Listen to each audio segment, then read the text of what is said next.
Nouvelle édition sur l'ORTB. Bonsoir à tous. Voici les titres de ce 20h. Défense et sécurisation du territoire national. Le gouvernement repousse davantage les manches pour contenir d'éventuelles menaces sécuritaires. Ces derniers mois, de gros efforts sont faits en termes de recrutement et de formation des personnels. Des élections pacifiques au Bénin, l'Institut néerlandais pour la démocratie multipartite en fait son cheval de bataille. Une charte de la paix a été initiée et dévoilée au public.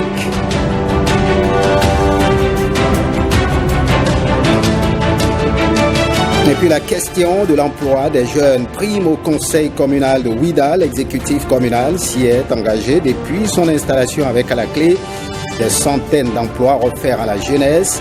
À suivre la reddition de comptes initiés à cet effet. Ce soir, l'ONG Terre Rouge vole au secours des jeunes à Soava. La structure a lancé officiellement ce jeudi un projet de réinsertion socio-professionnelle des jeunes et surtout des filles en situation de vulnérabilité dans la commune. Un projet qui prend en compte 28 jeunes et va durer 5 ans. Rian Da Silva et Edmond Humbo pour le point. L'association Terre Rouge reste fidèle à sa mission, aider et accompagner les enfants en situation de vulnérabilité au Bénin. Et c'est ce qu'elle fait à Soava à travers le lancement de ce projet de réinsertion socio-professionnelle. Pendant 5 ans, plus de 150 jeunes filles vont bénéficier du projet avec une première cohorte de 28 bénéficiaires. Elles vont bénéficier des frais de contrat de formation, des soutiens alimentaires pendant toute la durée de la formation, des kits de matériel de base pour apprendre leur métier, des frais d'examen au certificat de qualification des métiers et à la fin de leur formation, elles recevront du matériel d'installation. Par ma voix, nous les bénéficiaires remercions Terre Rouge pour la qualité de ces activités pour nous sortir de la précarité. Ce projet, à l'initiative de Terre Rouge, est cofinancé par la coopération belge et l'ambassade des États-Unis. L'aide aux personnes les plus vulnérables est bien évidemment une thématique prioritaire pour la coopération belge et c'est tout naturel que ce type de projet soit appuyé par notre direction générale du développement. Le fait de former les femmes dans une activité de leur choix, c'est pas que pour une croissance économique, c'est aussi pour que vous, les filles et les femmes, que vous devenez les leaders de demain. Au cœur de ce travail, Terre Rouge est une association active depuis 2009 en Afrique de l'Ouest. Elle soigne, réinsère et autonomise les enfants et jeunes en danger dans la rue. La structure leur vient en aide en répondant à leurs besoins de base et en privilégiant un accompagnement psychosocial. Autre appui dans ce 20h, la coopération suisse a signé une convention de 4 centres avec 4 centres de formation professionnelle du Septentrion. Ces conventions interviennent dans le cadre de l'appui à l'enseignement technique. La cérémonie de signature a eu lieu au centre de formation professionnelle et d'apprentissage de Djougou en présence de Viti Saoré et Michael Noati. Signature de convention entre des centres de formation professionnelle du Nord Bénin et la coopération suisse à travers Swiss Contact. Il s'agit de la mise en œuvre du programme Force en appui à l'enseignement technique et la formation professionnelle. L'objectif global du programme Force est alors de contribuer à mettre en place un système efficace, attractif de formation professionnelle par apprentissage qui contribue à un développement socio-économique inclusif et à la mitigation des nombreux facteurs de risque multidimensionnels que nous observons actuellement dans cette zone de notre pays. Le programme Force comprend 2 composantes, l'une territoriale et l'autre nationale. Cette composante territoriale qui nous réunit aujourd'hui consistera essentiellement en un appui technique et financier à 4 centres de formation professionnelle. Il s'agit de contribuer à la mise en place de modèles pertinents de formation professionnelle par apprentissage de type dual qui pourront faire tâche d'huile et toucher progressivement toutes les localités du Bénin. Ce qui va se faire va permettre à des milliers de jeunes de quitter les voies de la précarité et empêcher d'autres d'y accéder. Je voudrais vous réaffirmer notre engagement à tout mettre en œuvre pour que ce programme réussisse. Les centres de formation Don Bosco de Kandi, Liwetari de Natitengu, Don Bosco de Parakou et le centre de formation professionnelle et d'apprentissage de Djougou sont les 4 établissements bénéficiaires du programme Force au Nord Bénin. Les responsables de l'Association nationale des anciens parlementaires du Bénin, ANSAP Bénin, sont allés à la découverte de la zone économique spéciale de Glodiwe. L'initiative s'inscrit dans le cadre de la célébration du 20e anniversaire de naissance de la dite association. Ézéchiel Jaco, Donatien Falola ont suivi la délégation. Regardez. Moi, j'entendais parler de ça, mais ce que j'ai vu ici, c'est impressionnant. On voit vraiment que de bonnes choses vont sortir d'ici. Émerveillement et surprise se mêlent dans les regards des uns et des autres. Surpris de constater qu'une telle transformation ait pu s'opérer en un laps de temps, ici à la zone économique de Glodiwe, les membres de l'Association nationale des anciens parlementaires du Bénin suivent avec soin les explications données dans tous les compartiments de cette unité de production. Aujourd'hui, au niveau de ces 400 hectares, c'est important de soulever que nous avons fini les travaux d'aménagement de la zone. Quand je parle de travaux d'aménagement, aujourd'hui, vous avez les routes qui sont faites. Aujourd'hui, au niveau de la zone industrielle, nous avons déjà signé des contrats de réservation de parcelles avec environ 36 investisseurs, locaux comme étrangers. Parmi ces investisseurs, vous allez retrouver plusieurs secteurs. Il y en a qui sont dans la transformation du coton, du soja, ces matières premières dont vous avez parlé. Coton, 20e anniversaire de ASNAP Bénin. Moment idéal pour ces anciens parlementaires de visiter cette franchise industrielle, véritable pôle économique pour le pays et pour le continent.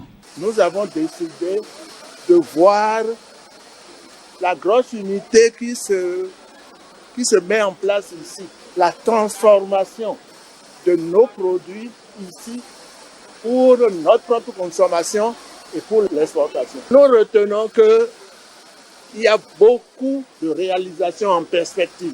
Donc, nous constatons que nous sommes même au début. ASNAP Bénin est créé en 2002. Les membres de cette association se promettent d'être les ambassadeurs de cette zone économique au Bénin, comme en dehors.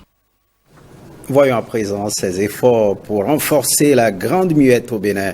Réalisation de matériel, levée de contingents. Le gouvernement fait de gros efforts pour mettre les forces de défense et de sécurité au-dessus des nouvelles menaces sécuritaires, des incertitudes que le chef suprême des armées est résolu à vaincre avec son armée. Pour y arriver, ces derniers mois, de gros efforts sont faits en termes de recrutement et de formation des personnels. Justin Poguet et Brice Chibozo nous en parlent dans ce sujet.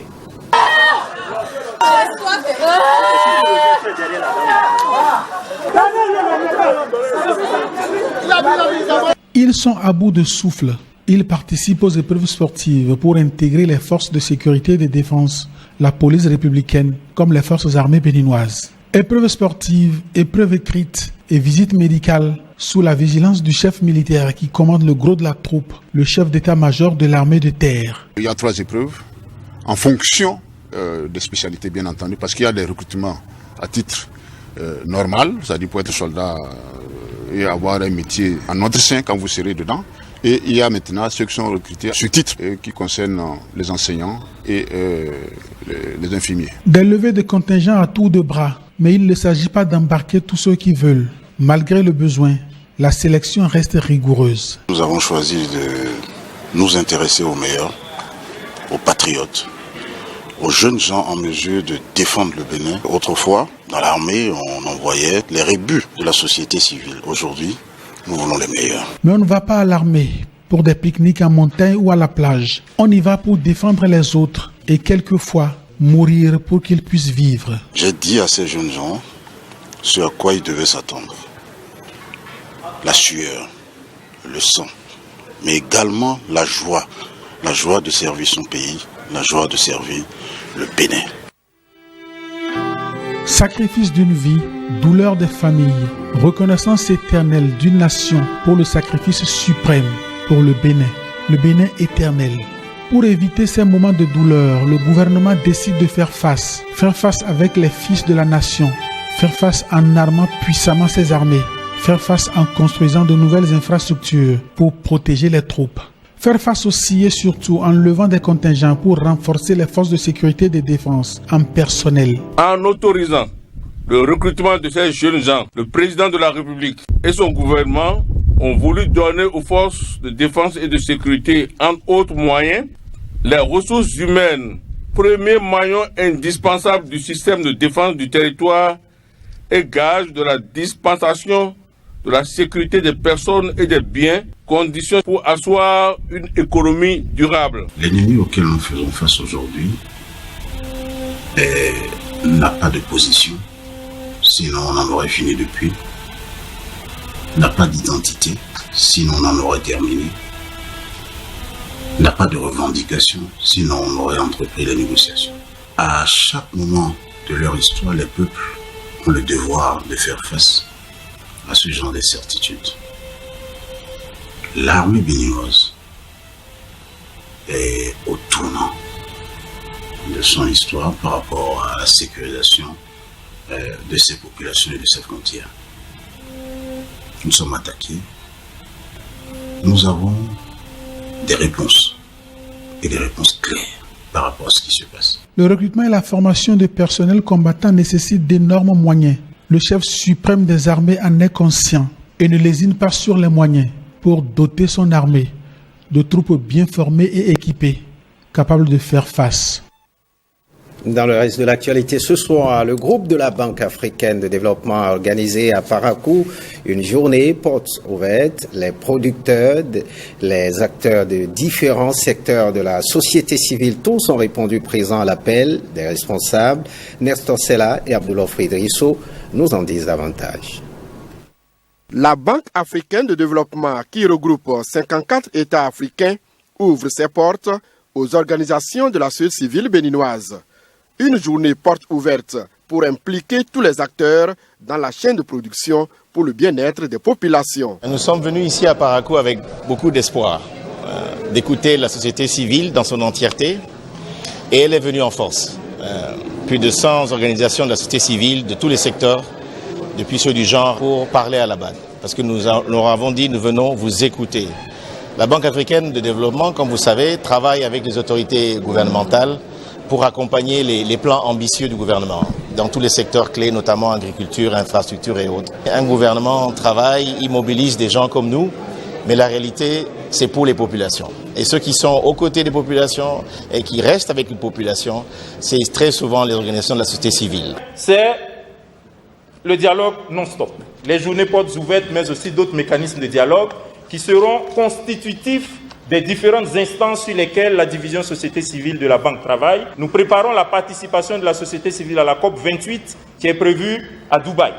Donc nous avons mis en place une coalition des organisations de la société civile active sur le climat. Une fois que vous aurez mis en place votre comité, nous allons entrer en contact avec vous pour nous assurer que le Bénin est partie prenante. Nous avons également développé un toolkit, une boîte à outils, pour faciliter le travail de nos collègues sur le terrain. Et cette boîte à outils comprend des guidelines, c'est-à-dire des directives, sur les mécanismes d'implication des organisations de la société civile dans tous les projets de la Banque. Il est important qu'ils soient aussi présents dans le dialogue. On sait que vous avez déjà vos cadres de dialogue avec le gouvernement. Bien entendu, c'est des cadres thématiques, généraux, etc. Mais c'est vraiment là pour pouvoir discuter spécifiquement des thématiques, des secteurs et des projets sur lesquels la Banque travaille. La société civile béninoise s'engage dans un esprit de synergie d'action.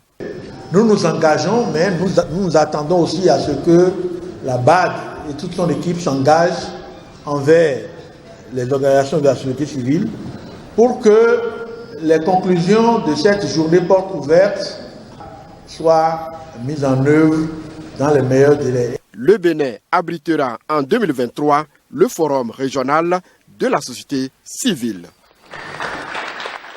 Et on marque à présent un arrêt à la mairie de Ouida où l'emploi des jeunes est une priorité du conseil communal de Ouida. Il leur a donc offert des formations en création d'entreprises.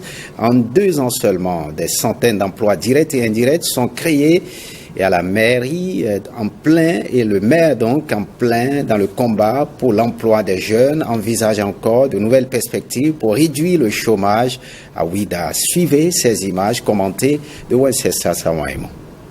Sujet d'intérêt, la question de l'emploi des jeunes à Ouida préoccupe. Le conseil communal décide de prendre le taureau par les cornes. Nous nous sommes appropriés ce sujet, nous nous sommes engagés auprès des jeunes à y trouver des solutions.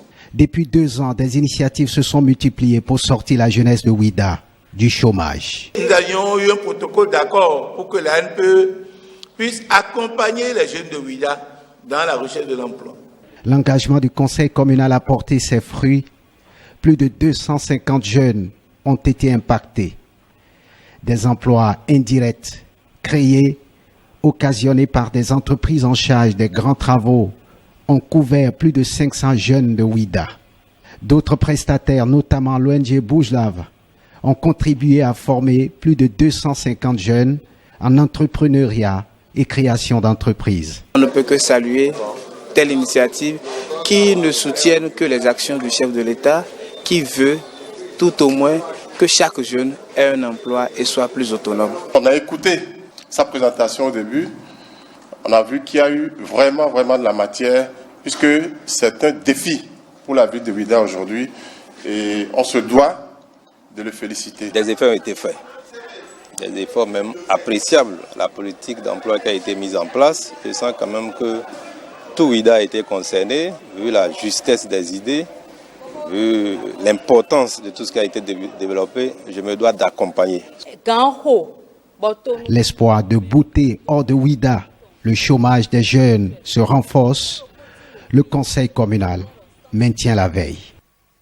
Lancement officiel des transferts monétaires au profit de 30 000 filles bénéficiaires de Souhaite Bénin, ceci dans le cadre du sous-projet Maintien des filles à l'école. Le discours de lancement est présenté par le ministre des Affaires sociales et de la microfinance en présence de certaines parmi les bénéficiaires. Regardez. De même, des transferts monétaires seront faits à 30 000 adolescents et filles scolarisés dans les 77 communes pendant 3 ans. Et voilà le gouvernement qui joint l'acte à la parole. Elles sont au total 30 000 filles qui vont recevoir un transfert monétaire sur une durée de 3 ans. Des filles issues de familles en situation difficile qui bénéficient de l'accompagnement du gouvernement par le biais du projet Souhaite, volet Maintien des filles à l'école. Il est question de donner 450 francs pour les filles du primaire et 600 francs pour les filles du secondaire par jour sur 3 ans, soit un budget total d'environ 9 355 550 000 francs CFA. Cet important investissement vise indéniablement l'accélération de la croissance économique et de la transition démographique à travers l'augmentation du taux de rétention scolaire des filles. Un dispositif est mis en place pour le retrait des fonds. Ce montant, l'opérateur va se charger, à partir de la liste des bénéficiaires qui a été mise à sa disposition, de faire le transfert auprès des différents relais dans les différentes zones, ce qui permettra aux filles d'entrer en possession de leurs ressources. J'aimerais préciser que au-delà de 18 ans, la fille peut être en capacité de recevoir elle-même donc ces transferts. En dessous de 18 ans, c'est la tutrice qui est privilégiée pour avoir accès à ces ressources. Alors, de façon concrète, il n'y a pas besoin d'un téléphone. Avec l'opérateur, il n'y a même pas besoin d'une carte SIM. Il suffit juste d'avoir le code qui permet de retirer les ressources. Au nom des autres filles bénéficiaires du projet Souhaite, sous-projet Maintien des filles à l'école, nous remercions le chef de l'État et son gouvernement pour tout l'appui qu'il nous apporte. Nous promettons de donner le meilleur de nous-mêmes pour continuer de bénéficier de ces accompagnements afin de devenir les femmes leaders éclairées de demain. Avec cet appui financier, c'est l'espoir qui renaît pour ces filles de milieux défavorisés. Autre actualité ce soir, l'élimination des violences à l'égard des filles et le maintien à l'école, plus qu'un slogan, est une priorité pour le gouvernement et ses partenaires. Ils viennent d'installer des comités communaux de veille dans 44 localités du Bénin. L'étape de l'Okosa avec Ramato Lawani et Nokopati. Dans la perspective. En plus de nombreux textes de loi pour protéger les filles et les femmes de toutes les formes de violence, le gouvernement et son partenaire Suède installent les comités communaux intergénérationnels de veille. Ces comités se chargeront donc d'assurer la veille communautaire en vue de pousser à bout les facteurs empêchant le maintien des filles à l'école. Ce n'est pas une œuvre inutile que de penser à maintenir le plus longtemps possible les filles dans le système éducationnel de notre pays. Le projet souhaite, à travers son sous-projet, le maintien des filles à l'école à visée juste. Nous réitérons devant vous en ce jour notre ferme volonté de nous évertuer à accomplir avec abnégation et détermination la tâche qui nous est confiée. Je voudrais alors que vous soyez armés de courage et surtout d'impartialité. C'est donc l'occasion pour moi de vous exhorter à plus d'engagement pour aller dans le sens de cette réaffirmation de l'engagement du chef de l'État et de tout son gouvernement pour faire du maintien des filles à l'école notre cheval de bataille à nous tous. Ces comités installés dans les 44 communes des 7 départements, zones d'intervention du projet Suède, bénéficieront des renforcements de capacité afin de disposer des outils nécessaires pouvant leur permettre d'accomplir convenablement leur mission. D'accord. Voilà l'Institut national de la femme qui sensibilise les filles du lycée Tofa 1er au leadership féminin. La présidente Claudine Afiavi-Prudencio a elle-même fait le déplacement du lycée pour apprendre aux élèves les qualités indispensables à un bon leader. Les temps forts avec Calvado Arwanou et Nathalie Dorisso-Olavi. À travers cette initiative, l'Institut national de la femme, INF, entend outiller et susciter chez ses élèves filles le charisme qu'est le leadership. Les différentes communications ont donc mis l'accent sur les valeurs qu'incarnent les leaders. Particulièrement, nous sommes appesantis sur le leadership féminin qui est désormais en vogue et qui donne aux filles d'exercer également leur capacité à drainer du monde, à être devant et à faire passer leurs idées, à révéler le potentiel des autres filles. J'ai retenu que le leadership est un truc vraiment important pour la femme. On a besoin du leadership dans la société. Le leadership nous permet d'avoir une confiance en nous, de savoir ce qu'on veut, d'avoir confiance en soi. Ça nous permet de développer un potentiel en nous. J'ai retenu que le leadership féminin a beaucoup d'importance dans notre vie. Ça nous procure beaucoup d'avantages. Par exemple, si tu es leader, ça te permet de connaître ce que tu dois faire. À l'endroit de ces apprenantes, le message de la présidente est on ne peut plus clair. Je leur ai dit qu'une fille leader ou bien une femme leader est une femme bien éduquée, une femme bien formée, une femme intelligente et tout. Et je leur ai dit de ne jamais accepter de jouer les seconds rôles, de toujours prendre le devant de tout. Pourquoi pas? Elles ont très bien compris. Elles-mêmes, elles ont posé des questions, elles ont donné des réponses qui m'ont vraiment enchanté. Donc c'est des filles qu'il faut encourager. Claudine Afiavi-Prudencio n'a pas manqué de présenter à ses élèves l'Institut national de la femme à travers son rôle de protection des filles. On prend la direction du septentrion du Bénin, précisément dans le Borgou. Le ministre des Enseignements secondaires, techniques et de la formation technique professionnelle vient de procéder à la remise officielle de site pour la réhabilitation du lycée technique agricole d'Ina. Objectif, donner à ce lieu de savoir une nouvelle allure. La cérémonie a eu lieu en présence de l'Agence française de développement qui finance entièrement le projet. Ronald Robinson et Théodore Gangeko. Dans 15 mois, 13 nouveaux bâtiments, dont un rénové, seront érigés dans le lycée technique agricole d'Ina. Le projet de développement de l'enseignement technique, de la formation et de l'insertion professionnelle, Défi Pro, créé dans le deuxième semestre de 2017, entre enfin dans le concret. Le montant hors taxe des travaux s'élève à environ 1,177 milliard de francs CFA.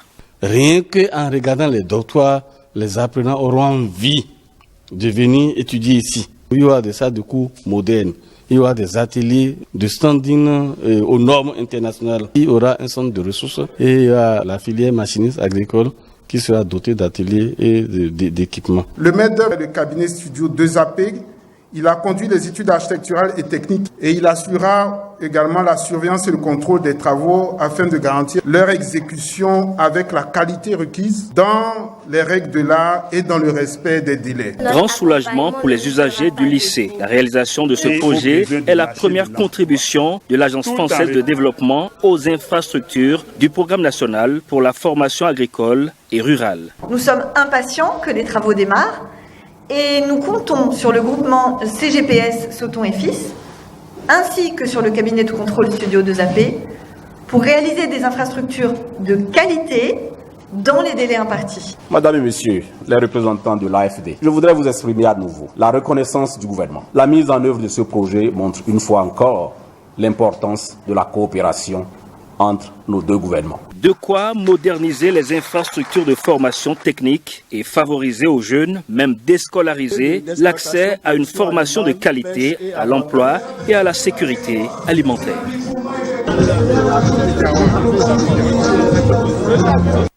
Et puis la promotion de la paix dans la perspective des élections législatives dans le cadre du programme renforcement et appui pour des partis politiques inclusifs et démocratiques. L'Institut néerlandais pour la démocratie multipartite, NIMD, a initié la charte de la paix, objectif promouvoir des élections pacifiques et utiles au Bénin. À la faveur de la cérémonie de lancement du programme, la charte de la paix est dévoilée au public. Yasmine Damata et Edmond Humbo y étaient. Voici leur compte rendu. Ils sont 11 sur les 13 partis politiques béninois à signer la charte de la paix. Une initiative de vote FIFA 229.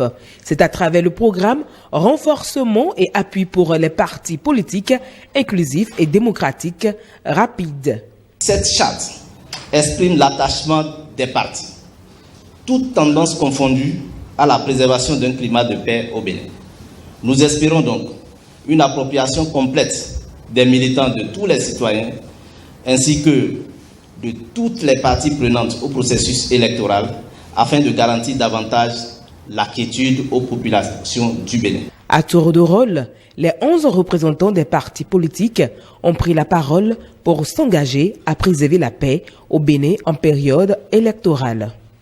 Mettre davantage en avant l'engagement des partis politiques et de leurs dirigeants au plus haut niveau dans la préservation de la paix en période électorale d'une part, et d'autre part, impliquer activement les jeunes leaders des partis politiques et de la société civile, bénéficiaires des écoles politiques et de démocratie du NIMD et de l'IGD, dans la sensibilisation pour la paix, d'autre part.